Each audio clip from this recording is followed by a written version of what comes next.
Na palavra de Deus está escrito: de graça recebeste, de graça dai. Ajude-nos a compartilhar o Evangelho. Dê o seu like, inscreva-se no nosso canal e ative o sininho. Obrigado. Mas há um Deus nos céus que revela os segredos. Ele revelou o que vai acontecer no fim dos dias.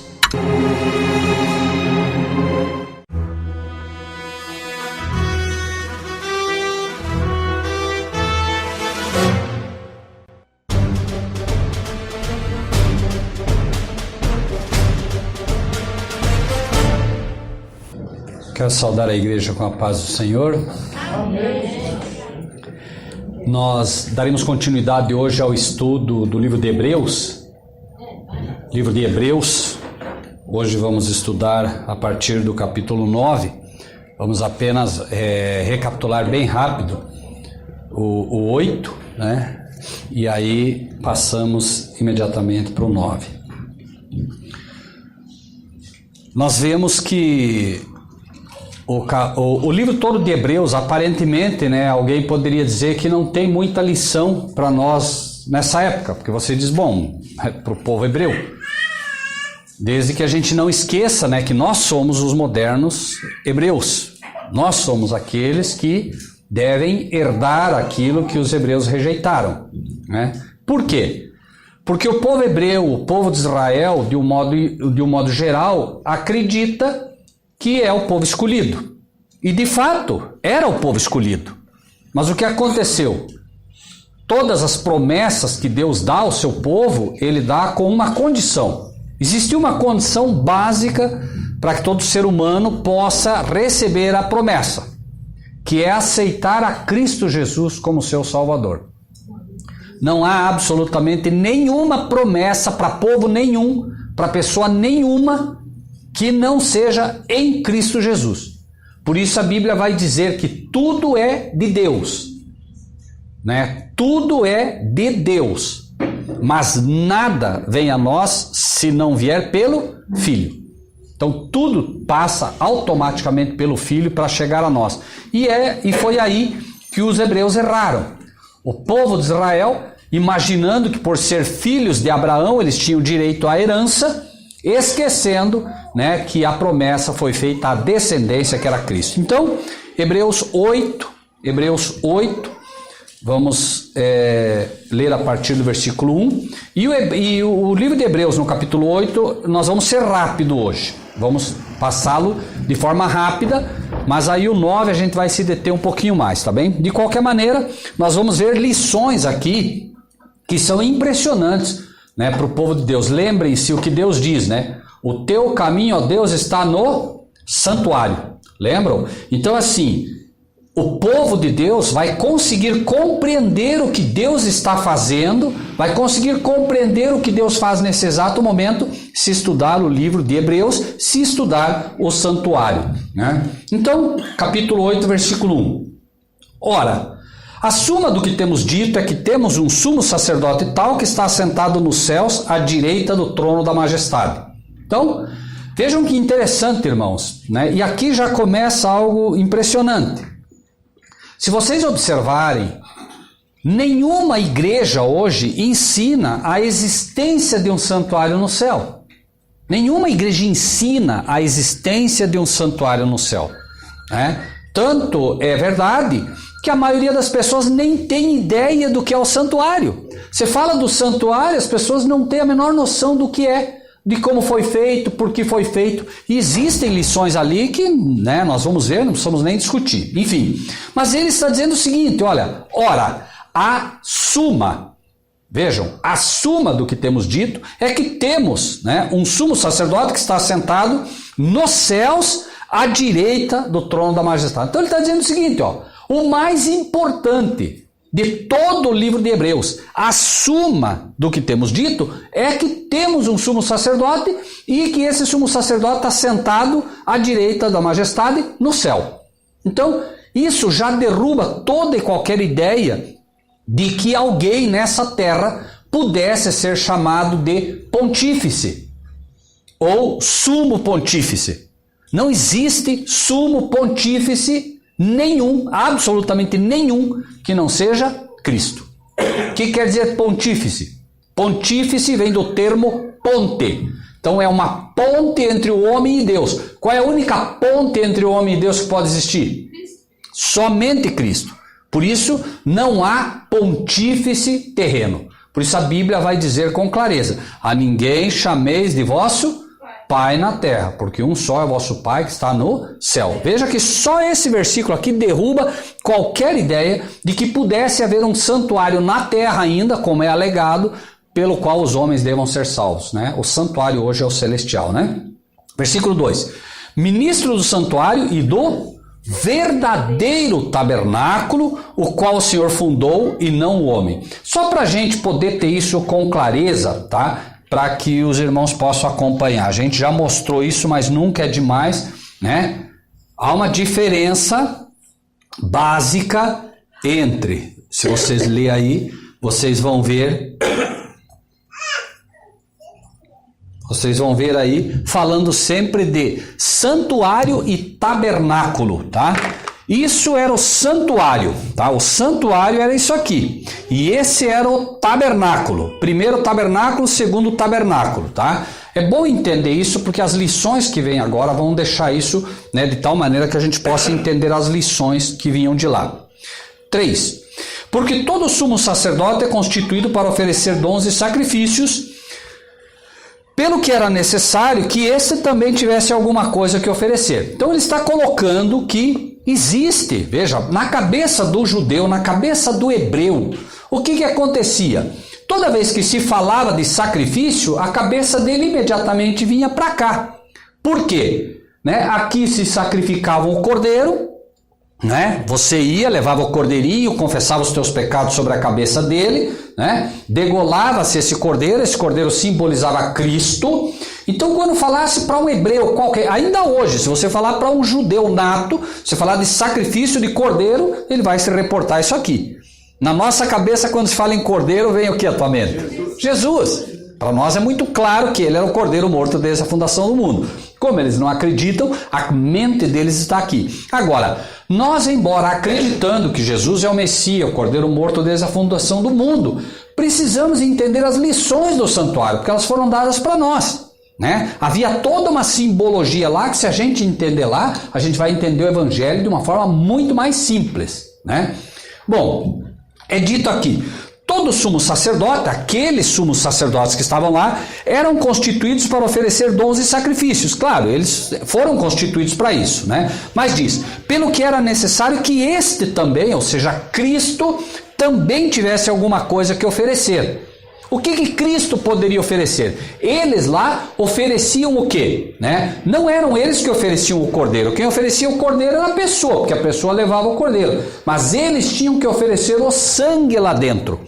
Cortava-se, né, degolava-se o cordeiro, o sangue caía na tigela e o sangue ia aqui para dentro, para que aqui pudesse ser feito, né, o cobrir dos pecados, tá? Então isso é que se oferecia. Vamos ver isso, né?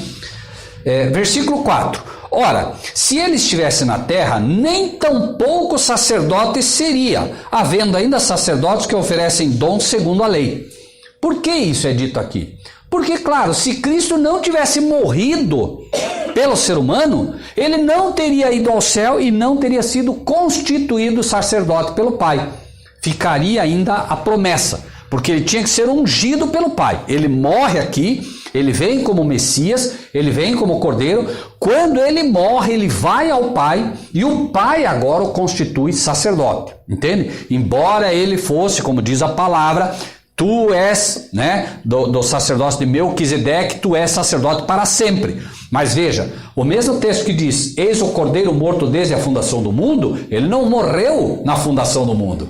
É que pela promessa ele ia morrer. Então, eis o Cordeiro que tira o pecado do mundo. E diz que ele era o Cordeiro morto desde a fundação do mundo. Mas ele não era o Cordeiro morto desde a fundação do mundo no sentido de que ele morreu na fundação do mundo, né? Ele morreu bem depois. É que pela promessa, ele já estava, né? Ele seria oferecido pelo ser humano, tá bom?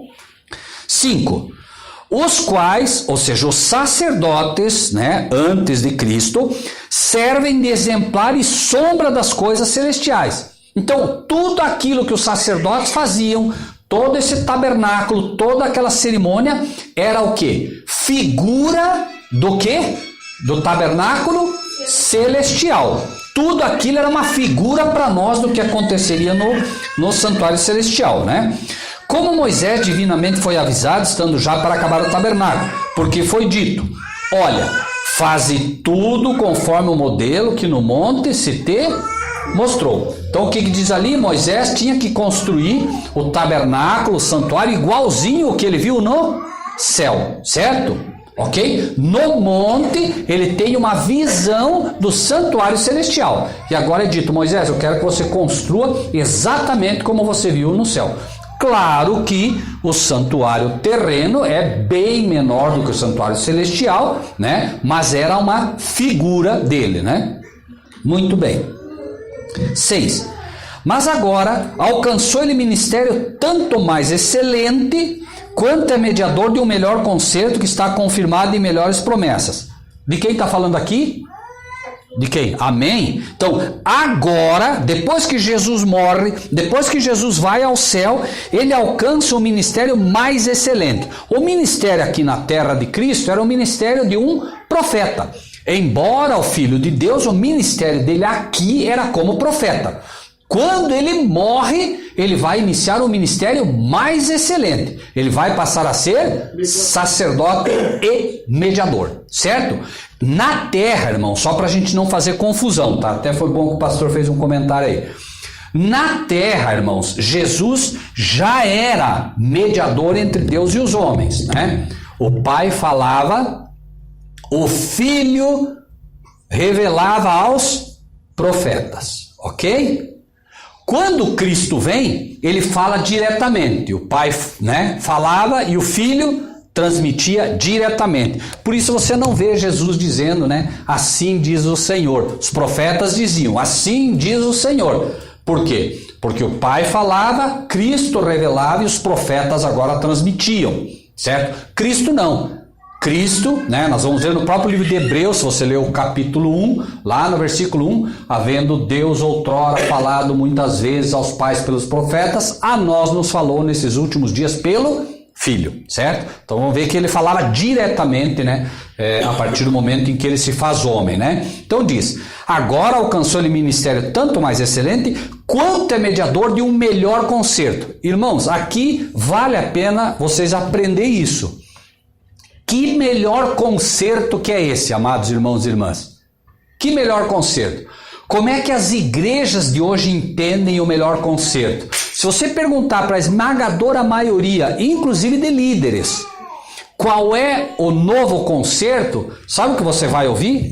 Você vai ouvir isso, ó. O antigo concerto era com base na... E o novo concerto é com base na...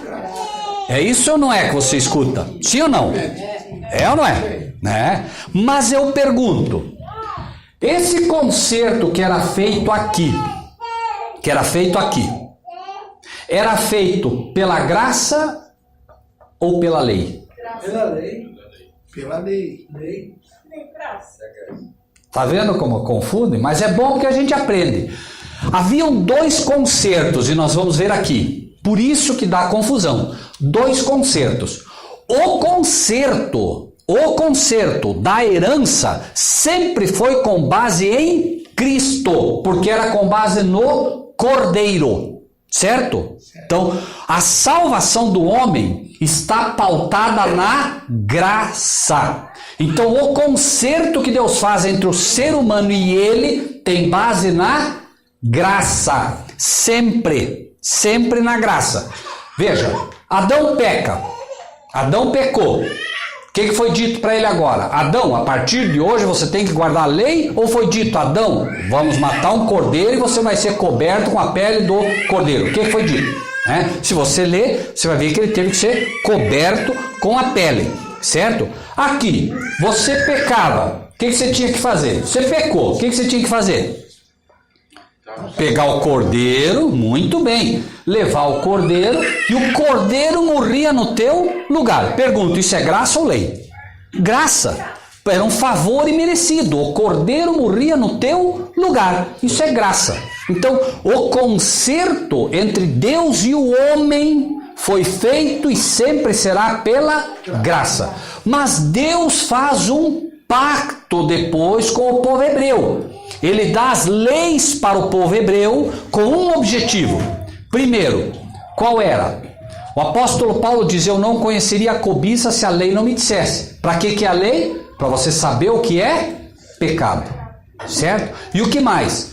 Recebendo a lei de Deus, né? Ele seria um povo extremamente entendido. Por isso diz, né? Essa gente só é gente sábia e entendida. A lei de Deus tinha o propósito, né? Tinha o propósito de fazer desse um povo sábio. E uma terceira coisa que a lei de Deus faz, né? A lei, diz a palavra de Deus, serve de aio para nos levar a Cristo. O que é um aio? Um aio é uma meta, um objetivo, é um jugo. É como se eu amarrasse a irmã e usasse essa corda para poder puxar ela para perto de mim. Entende? Esse é o aio, seria uma espécie de jugo. A lei, ela vem e mostra para a irmã, por exemplo, que a irmã é pecadora. Mas por que a lei mostra para a irmã que a irmã é pecadora? Para que ela possa ir para Cristo. Entende? A lei não mostra que você é um pecador para te crucificar. A lei diz: você é pecador. E agora você diz assim: tá bom, sou pecador, e agora o que eu faço? O que a lei te diz? Vai para Cristo, entendem? Por isso a palavra de Deus vai representar a lei como um espelho, certo? E a lei e Cristo como a água da vida. Então, repito, você vai no espelho, alguém diz para você assim: olha, você está sujo, teu rosto está sujo, o que você faz? Vai no espelho. No espelho você vê que está sujo. E no espelho você vê onde está a sujeira. Agora eu te pergunto, você pega o espelho e tenta limpar com ele? Não. O que você faz? Você limpa com o quê? Com a água. Então o espelho te diz: você está sujo. Aí você diz assim: me limpa. Ele diz: não, meu trabalho não é te limpar. Meu trabalho é te mostrar a sujeira. Quer ser limpo? Vai para Cristo. Certo? Então o espelho mostra a sujeira, mas quem limpa é a água. Ok? Por isso, você vai entender o tempo todo Jesus como a água da vida. Lembre-se, Jesus é o verbo, Jesus é a palavra, e a palavra também é a água da vida, né? Por isso, falando com a samaritana diz: mas você não tem jarro, você não tem... Como é que você vai tirar a água da vida? E ele diz: se tu soubesses quem fala contigo, tu lhe pedirias e eu te daria o quê? A água que jorraria para a vida eterna. Ok? Muito bem. Então vejam, agora diz, né, versículo 6. Mas agora alcançou-lhe ministério tanto mais excelente, quanto é mediador de um melhor concerto, que está confirmado em melhores promessas. Então peraí, a partir do momento que ele morre, ele vai fazer um concerto melhor. Repito, as igrejas dizem, né, no passado lei, hoje graça. Mas ele está dizendo aqui, nós sabemos que isso não é verdade, porque sempre foi pela graça. Certo? Sempre foi pela graça. Mas nós vamos ver, por exemplo, aqui 2 detalhes para ficar isso bem claro, tá? Aguardem um pouquinho, a gente já vai chegar lá. Então, versículo, marquem isso, tá? Olha só, marquem isso. Melhor concerto, certo? E melhor o quê? Melhor promessa, tá? Marquem isso, tá? Porque são 2 aspectos que vão mudar, tá? Mudar, por quê? Porque, veja, foi dado já um concerto, né? Mas agora vai ser um concerto melhor e vai ser uma promessa melhor. Então, vamos seguir. 7. Porque se aquele primeiro o quê? Concerto fosse irrepreensível, nunca se teria buscado lugar para o segundo. Claro, pergunto, tudo aquilo que se fazia aqui no santuário era irrepreensível? Era perfeito? Não, porque tudo isso aqui era apenas uma sombra do que viria. Por exemplo, o cordeiro, que sacrificava, ele podia perdoar pecado? Não, mas ele representava Cristo. Então ele era perfeito? Não era. Qual era o cordeiro perfeito? Cristo. Repito, então esse concerto feito primário com base, no cerimonial do santuário não era perfeito, certo? É por isso que dá essa confusão, as pessoas confundem. Então vamos ver devagarinho isso para a gente não errar, tá bom? Porque, versículo 7, porque se aquele primeiro for irrepreensível, nunca se teria buscado lugar para o segundo, porque repreendendo-os lhe diz. Agora prestem bem atenção nisso, que aqui está a resposta, irmão. Quem que tem que responder as perguntas para nós? Quem? Amém, é a Bíblia, não é Rogério, não é a Bíblia. A Bíblia responde tudo. Vamos ler com bastante atenção, irmãos. Olha o 8. Porque repreendendo-os lhes diz, eis que virão dias, futuro ou passado? Virão dias, futuro, amém, diz o Senhor, em que com a casa de Israel e com a casa de Judá estabelecerei um novo concerto. Tá lá, o quê? Concerto. Ele já falou que vai ver um concerto melhor e agora está dizendo um novo concerto. Que concerto é esse? Qual que é?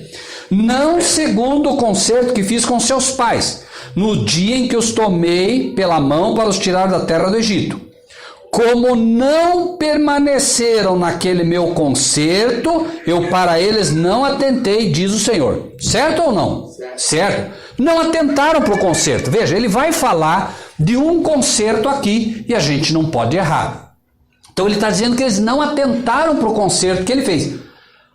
Primeiro, qual era o concerto que ele fez com a casa de Israel a casa de Israel e a casa de Judá? Esse concerto era com a liderança, com o sacerdócio e com o povo. Casa de Judá é a liderança, sacerdotes, escribas, fariseus, saduceus, os líderes. E depois a casa de Israel é o povo em geral. Esse concerto foi feito com os dois. Veja que você vai entender. O concerto, então, da graça, em primeiro lugar, que já falamos, certo? O concerto da lei que foi dada. A lei foi dada onde? No Sinai, certo? E o concerto do sacerdócio. Agora prestem atenção. 9. Não segundo o concerto que fiz com seus pais no dia em que os tomei pela mão para os tirar da terra do Egito. Como não permaneceram naquele meu concerto, aceitaram a Cristo? Não permaneceram no concerto. Guardaram a lei que era para guardar? Não. Moisés acaba de dar lei, o que eles estavam fazendo lá embaixo? Adorando bezerro. É o que acontece hoje ou não é? Mesma coisa. Procura-se desculpas, e tal. Agora olha o versículo 10 e a resposta. Porque... O que diz ali, irmãos? O 10.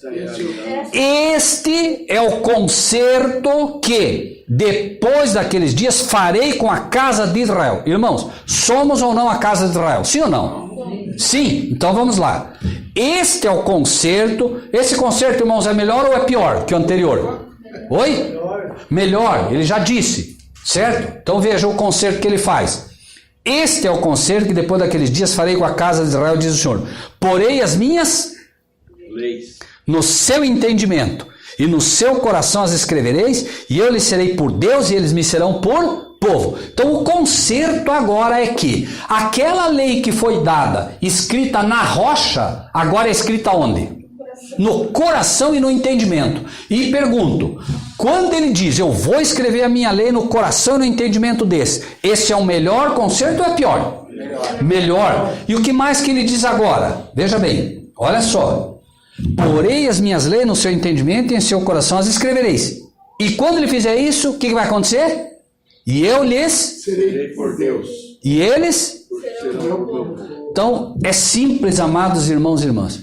Qualquer pessoa que aceite esse concerto, que aceite que Deus escreva o coração no entendimento, ou escreva a lei no coração e no entendimento, passa a ser o quê? Povo do Senhor. Esse é o concerto que ele faz. um concerto novo, um concerto baseado numa melhor promessa. Claro, pode haver uma promessa melhor do que, né, Deus dizer, não, eu vou escrever a lei no teu coração. E acreditem, hoje, levante a mão aqui aqueles que realmente acreditam que a lei de Deus está em vigor. Levante a mão quem acredita que a lei de Deus está em vigor. Levante a mão. Se os irmãos conseguem acreditar que a lei de Deus está em vigor, sabe por que vocês conseguem acreditar? A razão é simples. É porque Deus já escreveu no coração de vocês. Porque se não tivesse escrito, sabe o que vocês diriam? O que vocês diriam? Diriam o que a maioria diz. A lei de Deus era pro judeu. Então, se nós hoje conseguimos dizer não, a lei de Deus está em vigor. E se nós conseguimos dizer, Senhor, escreve no meu coração, é porque Ele já escreveu no nosso coração. Só que tem um detalhe. Ele vai escrever com mais força essa lei no nosso coração ainda. Entendem? Para quê? Para que ela faça parte da nossa vida. Veja, ela já está escrita no entendimento. Vocês entendem ou não que ela está em vigor? Sim. Mas Ele ainda vai escrever ela onde? Aonde? No coração. Por quê? Por quê? A gente ama com a cabeça ou com o coração? Hoje nós gostamos da lei, mas nós precisamos aprender a amá-la. Entende? Por isso Jesus dizia, quanto amo a tua lei, é a minha meditação dia e noite. Entende? Então, a partir do momento que a gente aprende a amar essa lei, ela começa a fazer parte da nossa vida. E de fato, irmãos, esse é o povo escolhido agora. Se você pegar 1000 judeus, 1000, olhar para 1000 judeus, eles dizem assim, não, nós não guardamos mais a lei de Deus porque não achamos mais que ela está em vigor. E pegar um homem, esteja ele onde ele estiver, que ele diz, eu guardo a lei, ele é o povo de Deus e os 1000 não são. Entendem? Porque a promessa é de Deus, é Ele quem diz quem é o seu povo. Amém? Até porque, irmãos, é o seguinte, quando você fala, né, da graça, a graça é um favor imerecido, né? Mas a graça não é dada para você pisar a lei. A graça é exatamente para te dar força para guardar a lei. Não, tu na graça pode fazer tudo agora. A graça salva, mas a lei faz o quê? Santifica. Deus usa a lei para santificar o homem. Pergunto. A lei é santa? Sim ou não? Sim. É boa? Sim. A palavra de Deus diz que a lei é santa, justa e boa. Então eu pergunto, se a lei é santa e você tiver ela gravada no teu coração, você vai virar o quê?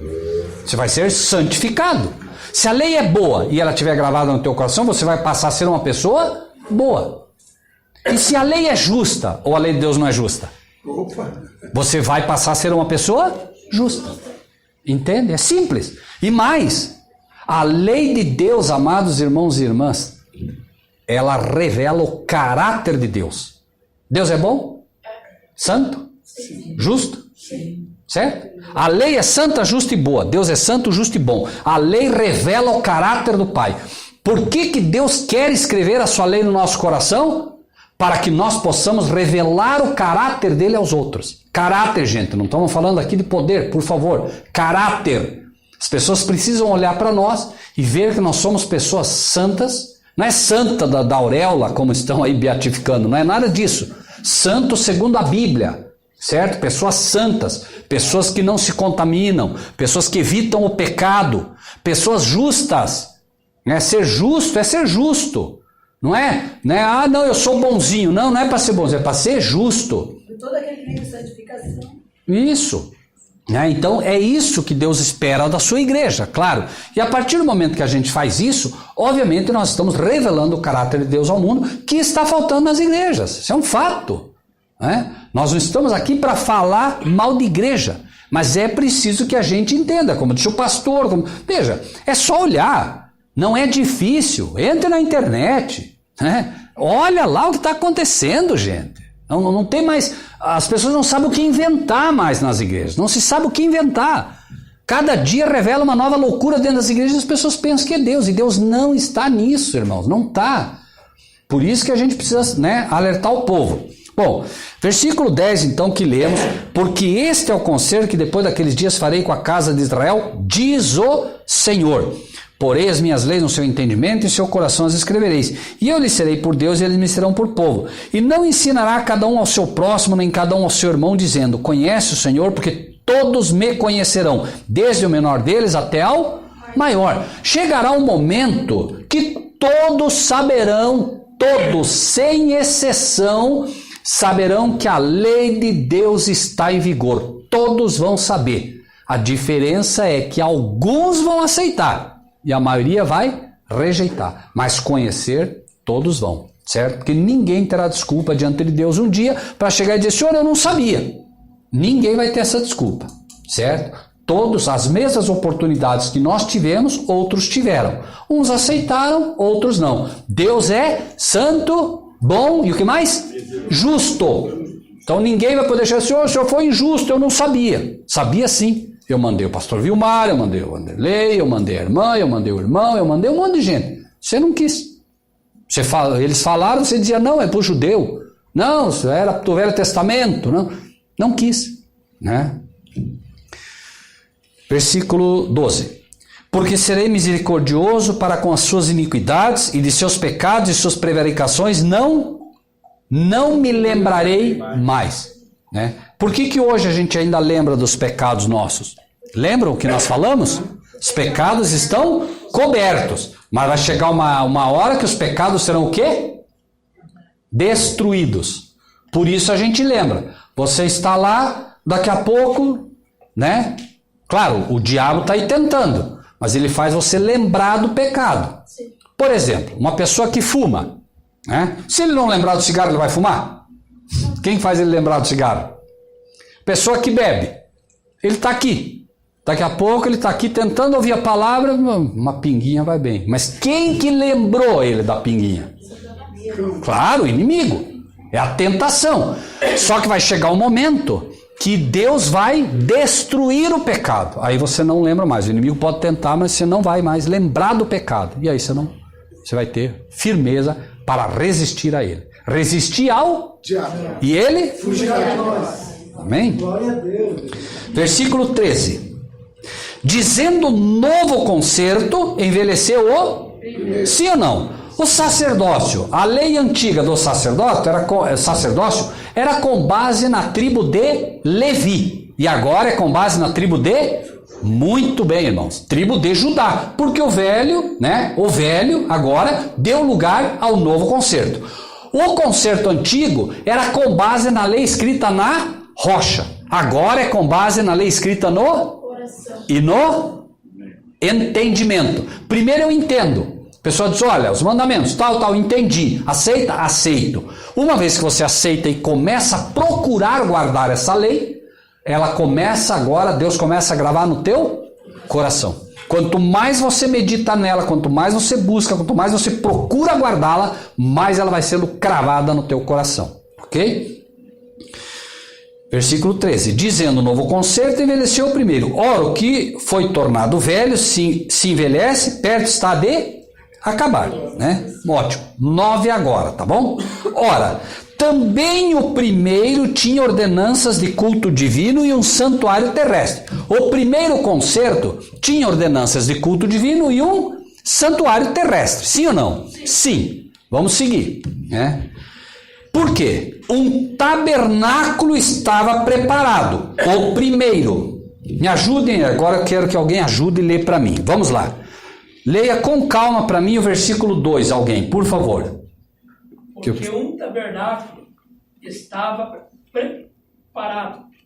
O primeiro... Ok, só um pouquinho, irmão. Ó, um tabernáculo estava preparado. Irmãos, qual que era o tabernáculo aqui?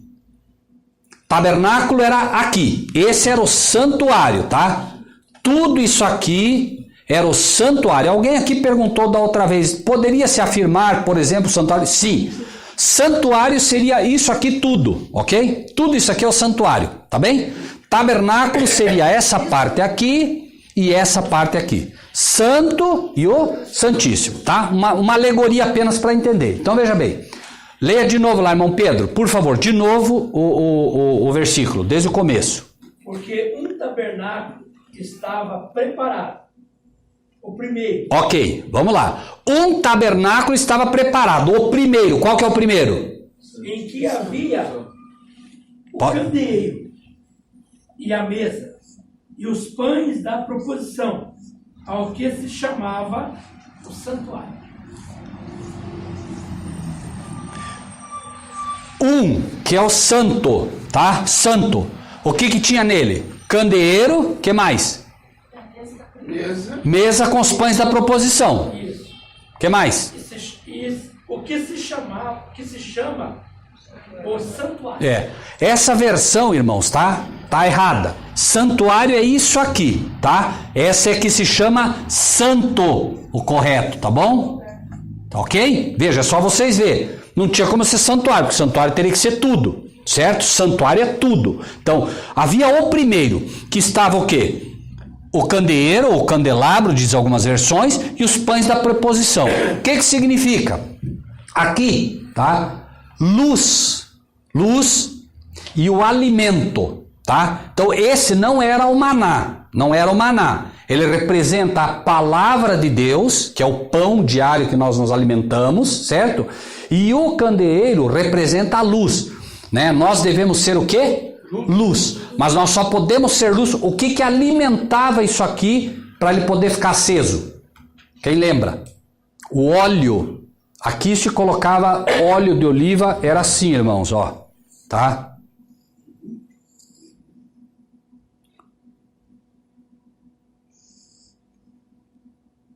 Um, dois, três, quatro, cinco, seis, sete. Assim, 7 exatamente, tá?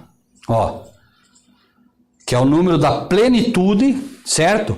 E aqui, todos eles, esse candelabro, certo? Representa, certo? Que cada um de nós é luz. O central, obviamente, representaria Cristo, mas o óleo é símbolo do quê? O Espírito Santo. Então, nós, lembram das virgens, né? Faltou óleo, faltou o Espírito Santo para dar entendimento, para que eles pudessem ter luz e ser luz. Luz na palavra, no alimento, tá? Então, esse santo tinha isso aqui. Era aqui que o sacerdote entrava, em primeiro lugar, colocando aqui o sangue da aspersão. O sangue que ele pegava do cordeiro, levava aqui para dentro e borrifava aqui. Muito bem. O que mais que diz ali? Versículo 3 agora. Quem é que pode ler? Mas depois do segundo, Vejam só. Depois do segundo véu. Onde é que estava o véu? estava no tabernáculo que se chama o Santo dos Santos. Ó, tá vendo? Agora fechou. Tá vendo como fechou? Ó, santuário, santo e santíssimo, ou santo dos santos, ok? Vê como fechou? Por isso que eu digo, infelizmente as traduções da Bíblia hoje tem coisa esquisita. Vejam agora como vai bater, ó. Versículo 3 que o irmão leu. Depois do segundo véu, onde é que estava o véu? Aqui. Certo? Aqui tinha o primeiro, segundo. Então, aqui, depois do segundo véu, o que que tinha? O que que diz ali? Estava o Santo dos Santos. E o que que tinha nele? Leiam ali, versículo 4. Incensário de ouro Um incensário de ouro, e a arca da aliança, a arca da aliança. Que mais?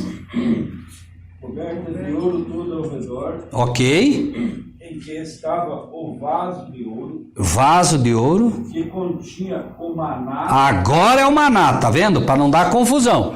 Porque muitas pessoas dizem, aqui o maná. Não, o maná era aqui. Aqui, ó. Aqui dentro era o maná. O que mais? A vara de Arão, A vara de Arão, que aconteceu o quê? que tinha Floresceu, ok. tábuas da aliança. Opa, e as tábuas da aliança. Tá vendo? Pergunto. Cristo, quando morre, vai e entra nesse compartimento, certo? Pergunto. Nós precisamos ser luz ao mundo, sim ou não? Sim. Precisamos nos alimentar do pão celestial, sim ou não? Sim. Agora, depois, vejam bem que interessante. Se vocês observarem, Jesus entra no santo, certo? No santo, não no santo dos santos. Primeiro ele entra aqui. Desde que Cristo entra, Até o ano 1798, irmãos. Ninguém nem sabia de lei, todo mundo esqueceu de tudo. Tudo. Vê que ainda hoje há dificuldade nisso. Porém, pergunto, nós precisamos, o que diz aqui? A vara de Arão aconteceu o quê? Floresceu. Pergunto, nós precisamos dar frutos, sim ou não? Esses somos nós, precisamos dar frutos. A vara de Arão floresceu, certo? Nós precisamos dar frutos, é isso que indica aqui, tá?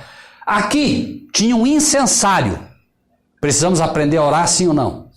Do incensário ia a fumaça que impregnava o local santíssimo.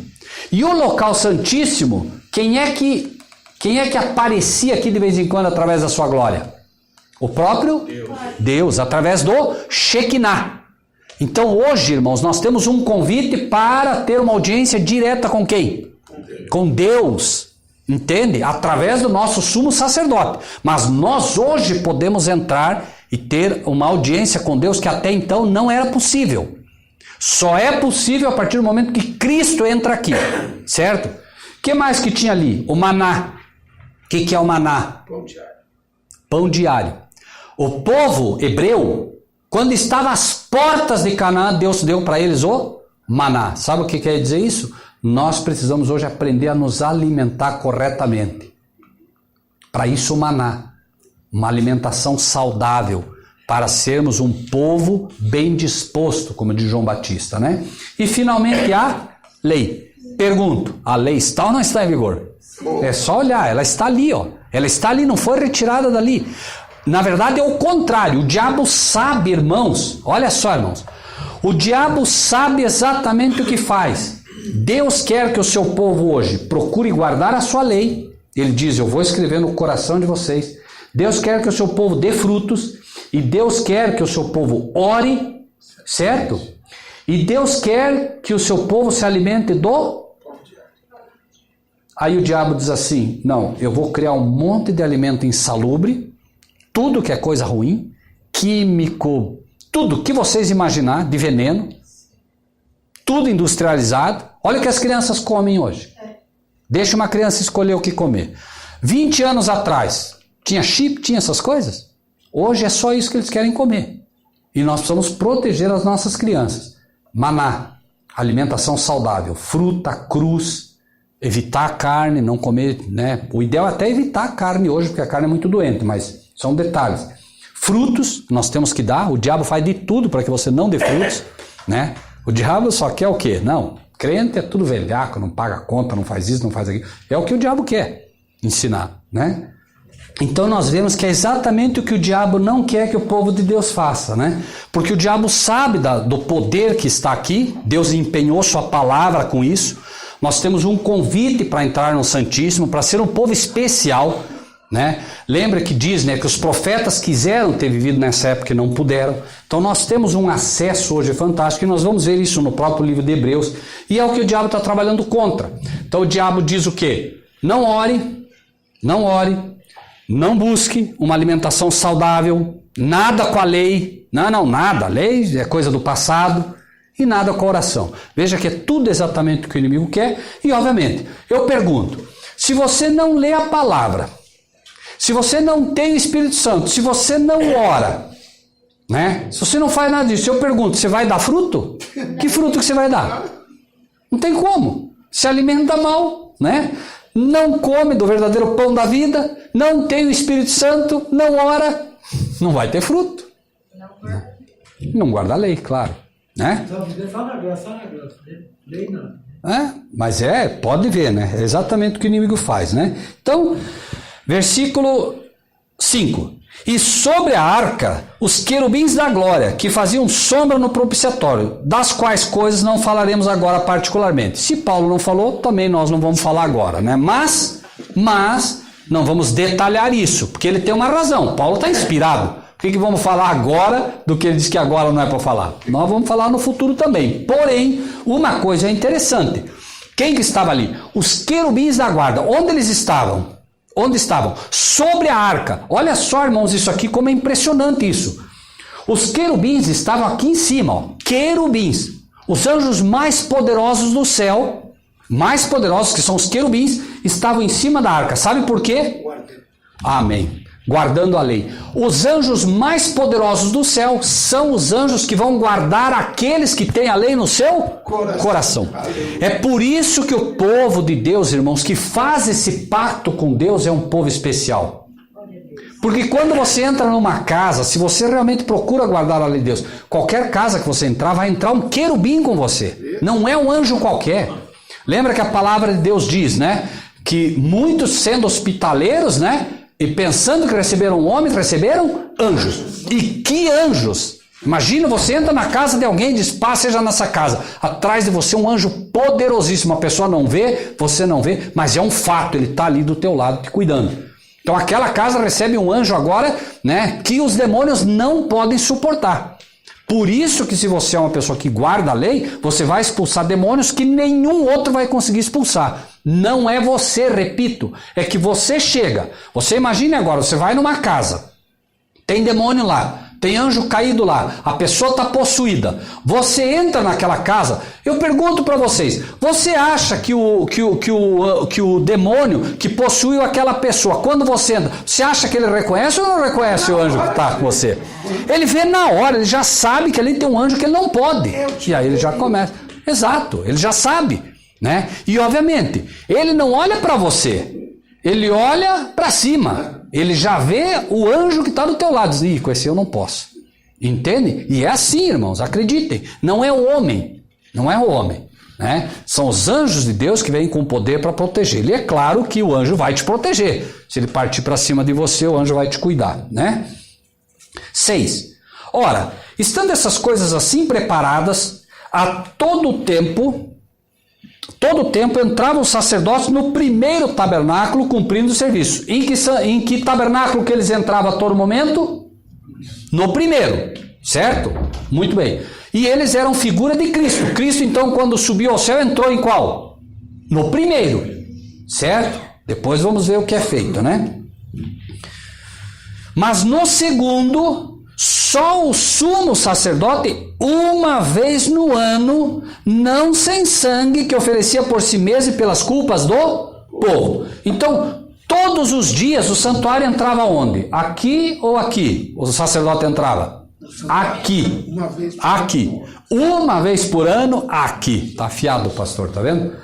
Aqui ele entrava uma vez por ano, para fazer uma obra especial. Certo? Nós já vamos ver isso, tá? Dando nisso a entender o quê? Versículo 8. Dando nisso a entender o Espírito Santo que o quê? Que ainda o caminho do Santíssimo, eles traduzem como santuário, mas é o Santíssimo, ó. Ainda o caminho do Santíssimo não estava descoberto. Mas o quê? Enquanto se conservava em pé o primeiro tabernáculo. Enquanto esse aqui estivesse em pé, certo? Não estava aberto para entrar aqui, certo? Por isso que quando Cristo morre, o que aconteceu? Quem lembra? Rasgou véu. Que véu que rasgou? Esse aqui, ó. Esse véu rasga, certo? E agora Cristo vai entrar aqui, mas esse caminho já vai ficar preparado para a entrada de Cristo, porque isso aqui agora não tinha mais valor. Ia começar a acontecer aonde? Lá no céu agora. Tudo aquilo que era uma figura passava a acontecer lá. Irmãos, são 9h25 e para a gente avançar aqui nós teríamos que avançar muito, porque senão vai ficar quebrada a lição. Então, nós vamos continuar na próxima terça-feira, tá bom? Porque agora nós vamos entrar no que Cristo foi fazer no Santíssimo, que é também uma figura do que o sumo sacerdote fazia aqui no santuário terreno, tá bom? Que Deus nos abençoe a todos, irmãos, e que as lições do santuário possam realmente nos preparar como um povo especial nas mãos de Deus, amém? Na palavra de Deus está escrito que nós devemos compartilhar o que recebemos.